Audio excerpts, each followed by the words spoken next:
Welcome in, Matt here. If that drumming all sounded a bit weird, don't worry, we're going to break it down. It's going to mess your head up a bit, but if you're ready for a challenge, let's get this going.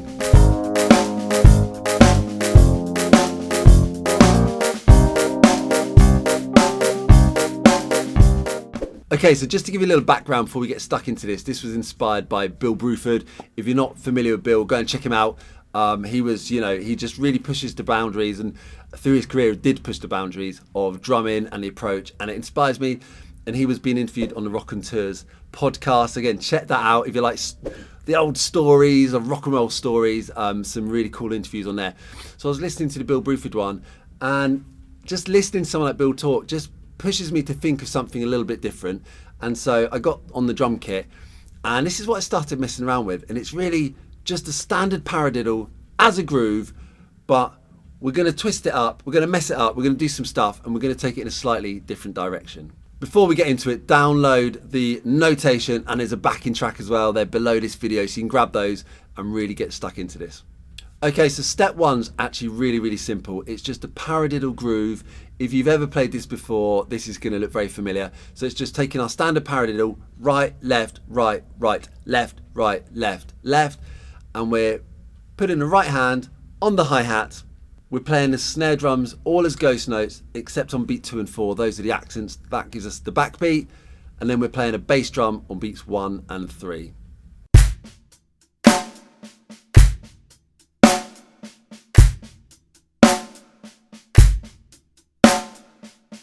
Okay, so step 2 is where things start to get interesting. So the whole concept of this lesson today is we're taking that standard paradiddle beat and we're nudging it along a quarter of a beat, like 1/16th note. So we're displacing it by 1/16th note every time. That's it. In concept, it's quite easy. It's the same pattern, the same beat. We're just going to move it along the bar by a quarter of a beat each time. So the notation there on the screen, hopefully you can see what's going on, but I actually find the notation more confusing than helpful. So if it helps you, use it. If it doesn't, don't. What I like to think of, I just think of the normal paradiddle groove that we just did in step 1, but instead of starting on the downbeat, instead of starting on beat 1, I'm going to start it on the 1 E and 2 E and 3 E and. So that's what you're seeing on the sheet music. You can see the bass drum and hi-hat on the second note on the 1 E. And that snare drum, that ghost note you're seeing on 1, was the snare drum that was at the end of the bar before. But because we've pushed everything forward by a quarter of a beat, that's kind of come back round and now starts the beat. So if you want to learn it by looking at sheet music, great. And if you don't, like in my brain, I'm just thinking of it as the normal paradiddle groove, but I'm starting on the 1 E. Now you've got to practice this with a click, because otherwise there's no context, there's no kind of anchor point. So if you clicks here, you're going to go 1 E, and it starts on that E, okay? Let's check it out.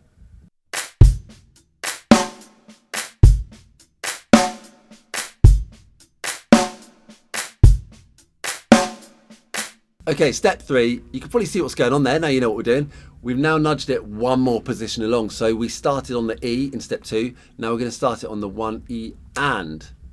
So this might actually feel a little bit more natural for you because we're starting on an 8th note position. Less syncopated than on the E or the A. 1 E and. Okay?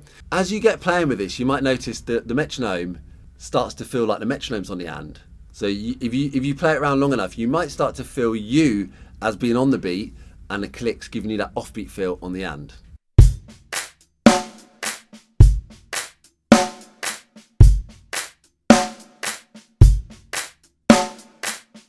Okay, so for step 4, it's the last real movement now. We're going to start it on the A. So we started on the 1, the E, the and, now on the A. 1 E and A. So again, this feels weird. I think this is the hardest one actually. This feels the weirdest for me to get. Once you get looping it, it's pretty cool because then the click comes in a really funky offbeat position. So it sounds cool. But to get going with this, it's hard. So again, up to you. You may want to use that sheet music, and you've got the 3 notes that come in before you start the pattern with the bass and hi-hat on the A. If that helps, use it. And if it doesn't, again, do what I do. I'm just going 1 E and A, and then I'm starting on the A. Okay. Again, you need the metronome to feel this. You can set the metronome at whatever speed you want, so don't feel like you've got to do it at the same sort of speed I'm using. slow it right down and really, just take your time to get this. You will get it. It's really beneficial because it teaches you to be able to fill beats in different places, and you can come up with some crazy display stuff later down the line. So this does have value, right? Take your time, accept that it is hard, and you will get there.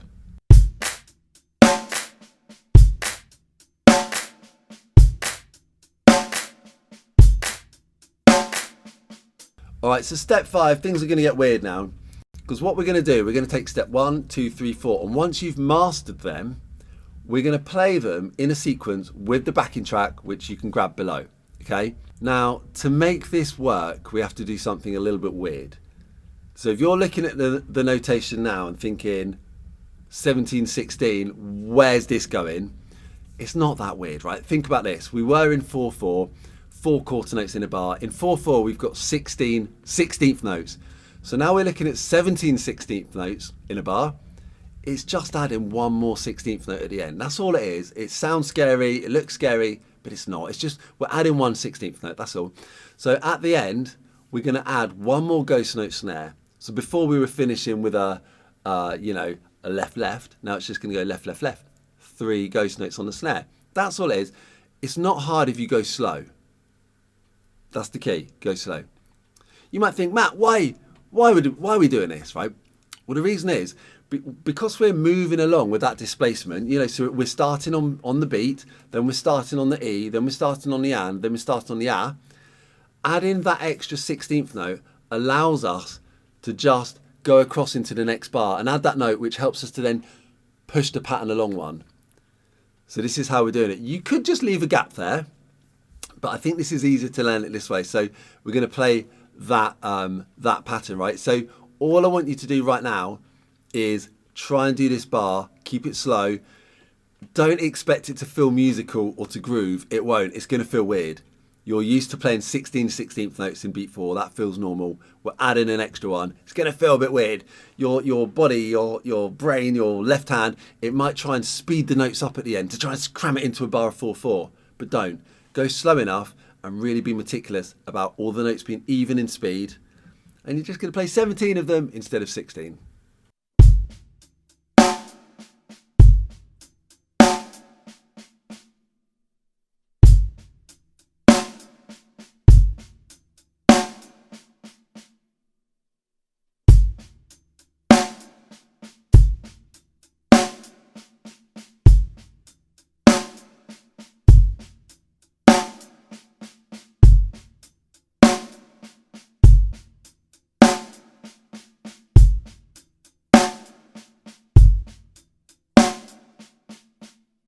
Okay, so we've done all 5 steps. You've now got all of the tools to play this wacky, weird paradiddle beat with a bit of a twist, okay?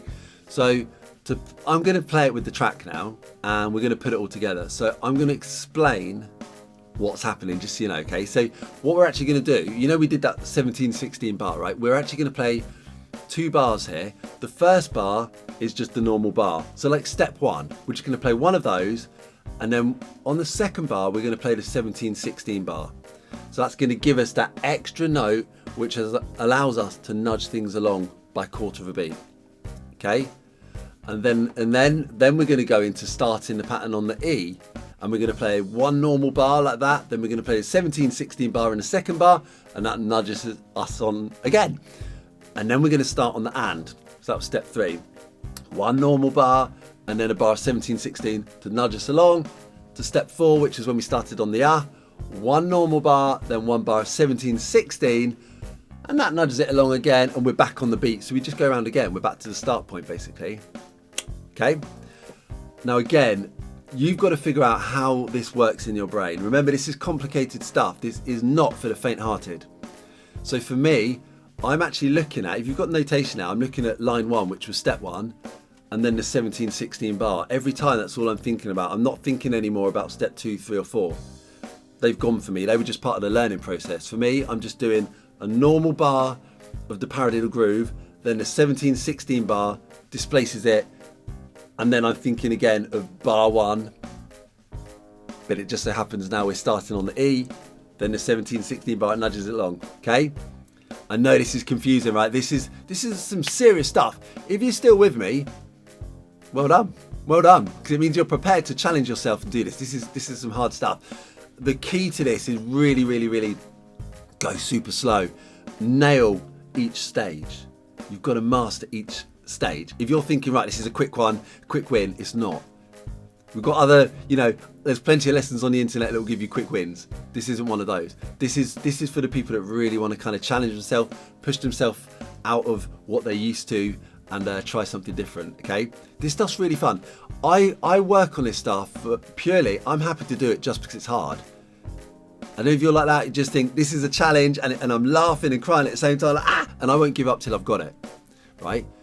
But if you need something a bit more solid than that, then I will say that this is actually useful. I think this stuff's really, really beneficial because it enables you to get used to stressing in different parts of the bar, displacing stuff, turning it on its head.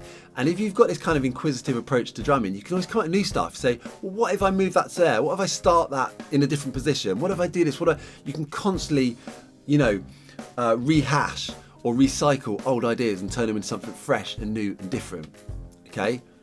And if you want to go and check out that Bill Bruford interview, for example, that's what he was talking about in the early days of Yes and King Crimson, doing some of that prog rock stuff. They were always trying to find something that sounded different, something they hadn't heard before.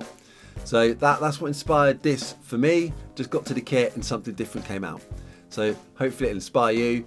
It might turn you into a raging alcoholic through the stress. I don't know. But either way, let's give it a go. I'm going to play it with the track now. And then what you can do is you can download 2 versions of the track. One at the faster tempo, it's around 110 BPM or 109 BPM, and one at 60 BPM to practice it with, and you've got the notation down there as well.